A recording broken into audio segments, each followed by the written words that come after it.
अस्सलामुअलैकुम viewers, welcome back to my channel. कैसे हैं आप सब? उम्मीद है आप सब खैरियत से होंगे। मैं हूं विला मसन और आज मैं आपसे शेयर करने जा रही हूँ एक बहुत ही ज़बरदस्त सी और मसालेदार सी हाज़मेदार सी चटनी की कैसी रेसिपी, जिसको बनाने के बाद आपको किसी भी सालन की ज़रूरत पेश नहीं आएगी और ना ही आपको घंटे किचन में खड़े होकर सालन बनाने की ज़रूरत पेश आएगी।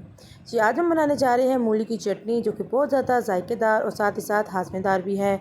और अगर आपने एक दफ़ा ये चटनी ट्राई कर ली तो अगर आप एक रोटी खाते हैं तो खाने वाले इसके साथ 4-4 रोटियां भी खा जाएंगे और चटनी कैसे ख़त्म होगी पता भी नहीं चलेगी। और इसको बनाना बेहद ही आसान है और बहुत ही जल्दी बनकर तैयार हो जाती है। तो ये चटनी हम किस तरह से बनाएंगे और इसको बनाते हुए हमें किन बातों का ख्याल रखना है, सारे टिप एंड ट्रिक्स आपके साथ शेयर करूँगी, इसलिए वीडियो को लास्ट तक ज़रूर वॉच कीजिएगा। आइए इस मज़ेदार सी वीडियो को बनाना स्टार्ट करते हैं। इस मज़ेदार सी और हाज़मेदार चटनी को बनाने के लिए जो वेजिटेबल्स चाहिए, इधर टमाटर लिए हैं 3 मीडियम साइज़ के। टमाटर हमारे बिल्कुल फ्रेश होने चाहिए और सुर्ख होने चाहिए। 4 अदद हरी मिर्चें ली हैं, ये भी फ्रेश होनी चाहिए। इसको भी धो के मैंने अच्छे से खुश कर लिया है। एक लहसुन की गड्डी ली है पूरी और एक अदद मूली ली है, जिसके पत्ते जो है मैंने इसके साथ लिए, क्योंकि पत्तों को हम आगे चल के इस्तेमाल करेंगे। मूली को एक साइड पर रख लेंगे और बाकी सब्जियों को हम कटिंग कर लेते हैं। जो टमाटर का ऊपर वाला पार्ट होता है इसको हम कटिंग कर लेंगे और इसको इस तरह से 2 हिस्सों में डिवाइड कर लेंगे। तीनों टमाटरों को इसी शेप में हम कटिंग कर लेंगे। अगर चाहें तो आप छोटे हिस्सों में भी इसको कटिंग कर सकते हैं, लेकिन बड़े हिस्से में कटिंग करने से हमें आगे चल के बहुत ज़्यादा फ़ायदा होगा। इसलिए हम इसको इसी तरह से 2 पीस में डिवाइड करके तो फिर हम इसको अगले स्टेप की तरफ अपने चलेंगे। तीनों टमाटर कटिंग हो चुके हैं, इसको एक साइड पे रख देंगे। और अब जो हरी मिर्चें हैं उनको भी हम कटिंग कर लेते हैं। यहाँ पर मिर्चों को काटने के 2 तरीके हैं, या तो आप इसको छोटा छोटा बिल्कुल छोटे पीसेस में कटिंग कर लें, या फिर इसकी इस तरह से ऊपर से डंडी उतार के और सेंटर से इसको स्लिट कर लें। सेंटर से कटिंग करके इस 2 पार्ट में डिवाइड कर लें। इस तरह से जब हरी मिर्चें फ्राई होंगी तो उस टाइम ये क्रैकल नहीं होंगी। इस तरह से सारी हरी मिर्चों को हम कटिंग कर लेंगे। और अगर आप ये ना करना चाह रहे हो तो छोटे छोटे पीसेस में जिस तरह हम कटिंग करते हैं उस तरह से भी आप कटिंग करके ऐड कर सकते हैं। दोनों ही तरीके बिल्कुल परफेक्ट है। हरी मिर्चें भी कटिंग हो चुकी हैं और टमाटर भी हमारी कट चुके हैं। अब बात आती है लहसन की, और लहसन को हमें पहले तो छीलना है। मैंने देसी लहसन का इस्तेमाल किया है, इसकी खुशबू भी बहुत अच्छी होती है और इसका जायका भी बहुत अच्छा होता है। तो इसलिए अगर आप कोशिश करें कि जब भी आप चटनी बनाएं आप देसी लहसन का ही इस्तेमाल करें। अगर देसी लहसन ना हो तो फिर आप दूसरे वाला लहसन जो है वो इस्तेमाल कर सकते हैं। इसको आराम से छिलका इसका उतर जाता है। इस तरह से सारे लहसन का हम छिलका उतार लेंगे। और यहाँ पर लहसुन छीलने की टिप भी मैं आपके साथ शेयर करती चलूँ। अगर आपको लहसुन को जल्दी छीलना हो, ख़ास तौर पर देसी लहसुन को, तो आप उसको 1 घंटा पहले फ्रिज में रख दें। नरम होने से छिलका जो है वो जल्दी उतर जाता है। ये लहसुन जो है बहुत बारीक होता है, लेकिन इसके बावजूद इसको मैं सेंटर से 2 पीस में कटिंग कर रही हूँ। इस तरह से लहसुन हमारा बहुत जल्दी फ्राई होगा और अच्छी तरीके से गल भी जाएगा और इसका फ्लेवर भी इन्हेंस हो जाएगा। अब एक पैन लेंगे, इसमें हम ऐड करेंगे 1/4 कप ऑयल। फिर इसके अंदर हम टमाटरों को जिस तरह से मैं रख रही हूँ इस शेप में ही इसको रखेंगे, इस डायरेक्शन में रखेंगे तो टमाटर हमारे बहुत ही अच्छे से फ्राई हो जाएंगे। सारे टमाटरों को इसी डायरेक्शन में हम रख देंगे और साथ ही इसके हम ऐड कर देंगे जो हरी मिर्ची हमने काट के रखी हुई हैं, वो भी इसके अंदर ऐड कर देंगे। और जो लहसुन हमने काट के रखा हुआ है वो भी इसके अंदर हम सारा ऐड कर देंगे। फ्लेम को हम मीडियम रखेंगे और इसको कवर करके हम मीडियम फ्लेम पे पकाएंगे, ताकि हमारी वेजिटेबल्स जो हैं वो फ्राई भी हो जाएं और साथ ही साथ स्टीम में ये गल भी जाएं।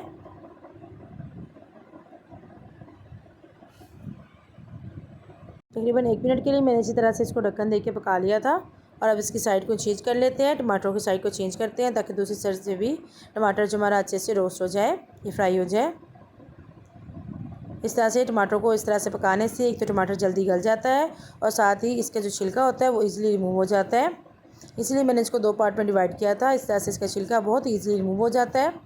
हरी मिर्चों को भी फ्राई कर लेंगे साथ, और साथ लहसुन की भी साइड को चेंज कर लेंगे और दोबारा कवर कर देंगे। फिर 1 मिनट के लिए हम इसी तरह से पका लेंगे। और जो टमाटर हमारे बहुत ही अच्छी की तरह से गल चुके हैं, आपको नज़र आ रहे होंगे कि बहुत ज़्यादा सॉफ्ट हो चुके हैं। अब इसकी साइड को दोबारा से हम टर्न आउट कर लेंगे और जो हरी मिर्ची और लहसुन है वो भी हमारे फ्राई हो चुके हैं। इनका कलर भी खासा चेंज हो गया है। अब इनको निकाल के एक साइड पे प्लेट पे रख लेंगे। मैं इनको निकाल कर तो बाहर जाके इसको पीसूँगी, लेकिन अगर आपको इसके अंदर ही मैश करना हो तो आप इसके अंदर भी इजीली मैश कर सकते हैं, क्योंकि लहसुन भी हमारा गल चुका है और टमाटर भी हमारे बहुत ही अच्छे तरीके से गल चुके हैं। लेकिन इसके मैश को मैंने अवॉइड करने के लिए मैंने इसको निकाल कर तो फिर मैंने इसको मैश किया था। इस सारे लहसुन को निकाल लिया और टमाटरों के अब छिलके जो हैं वो भी रिमूव कर लेंगे।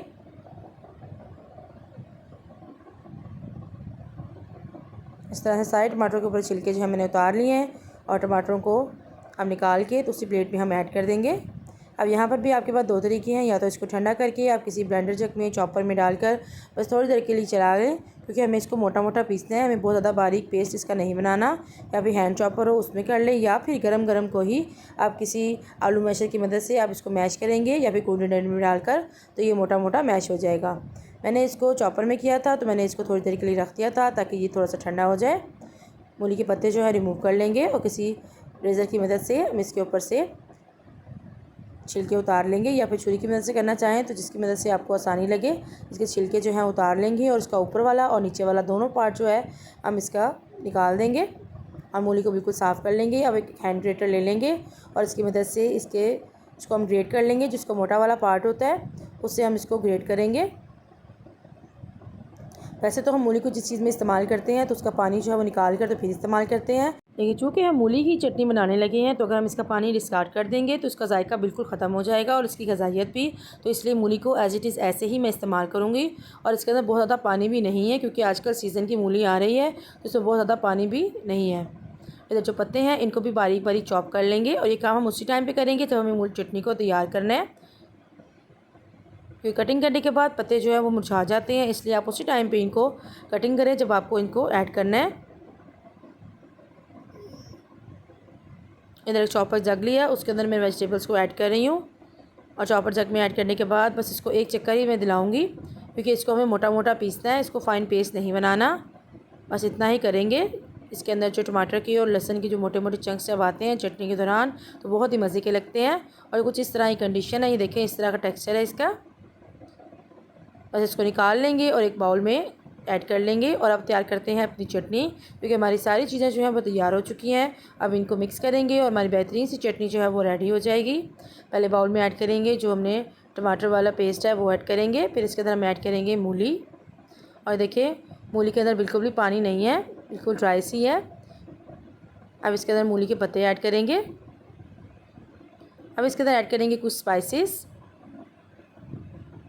सबसे पहले इसमें हम डालेंगे 1 टीस्पून कुटी हुई लाल मिर्चें, हाफ़ टी स्पून नमक, मोटी कुटी हुई काली मिर्चें हाफ़ टी स्पून या फिर इसमें जायका, मोटा कुटा हुआ ज़ीरा हाफ़ टी स्पून, सिरका ऐड करेंगे 2 टेबलस्पून। उन सब चीज़ों को अच्छे से मिक्स कर लेंगे। इसको हल्की हाथ के साथ अच्छी तरह से मिक्स करेंगे ताकि सारी वेजिटेबल्स और स्पाइसेस आपस में अच्छी तरह से मिक्स हो जाएं। जब ये अच्छी तरह से मिक्स हो जाएंगे फिर इसके बाद हम इसके अंदर ऐड करेंगे बारीक कटिंग या फ्रेश हरा धनिया 2 से 3 खाने का चम्मच, और एक अदद हरी मिर्च ली थी, इसको भी बारीक कटिंग करके इसके अंदर ऐड कर दिया था। और इसको मिक्स करेंगे और बेहतरीन सी हमारी मूली की चटनी बहुत ही चटपटी, बहुत ही हाज़मेदार और मसालेदार ये बनकर तैयार हो चुकी है। और ज़्यादा से ज़्यादा इसको बनाने में सिर्फ 15 मिनट का टाइम जो है वो लगा था। बहुत ही झटपट से बनकर तैयार हो जाती है। अगर आपका कभी मूड ना कर रहा हो सालन बनाने का तो आप इस तरह से चटनी बनाकर उसको भी रोटी के साथ आप इसको इंजॉय कर सकते हैं। ये बहुत ही मज़े की बनकर तैयार होती है। एक बिल्कुल डिफरेंट सा इसका टेस्ट है। अगर एक दफ़ा बनाएंगे तो खाने वाले उंगलियों तक चाटते रह जाएंगे, इतनी मज़ेदार और लाजवाब ये बनकर तैयार होती है। देखिए कितना ज़बरदस्त सा इसका टेक्सचर है। ये बहुत ही मज़े की बनकर तैयार हुई थी, इसलिए आप भी इसको ज़रूर ट्राई कीजिएगा और अपना फीडबैक दीजिएगा कि आपको ये रेसिपी कैसी लगी है। और इस तरह की मज़े की रेसिपीज़ के लिए मेरे चैनल को ज़रूर विजिट दीजिएगा। अगर चैनल पर नए हो और अब तक चैनल को सब्सक्राइब नहीं किया तो प्लीज़ चैनल को सब्सक्राइब करें और बेल आइकन को प्रेस करें ताकि आप भी मज़े की चीज़ें बनाकर अपने घर वालों को और बच्चों को खुश कर सकें। फिर मिलते हैं किसी नई डिफरेंट और यूनिक सी रेसिपी के साथ। दुआ में याद रखिएगा, अपना बहुत सारा ख्याल रखिएगा। Thank you for watching. Allah हाफिज़।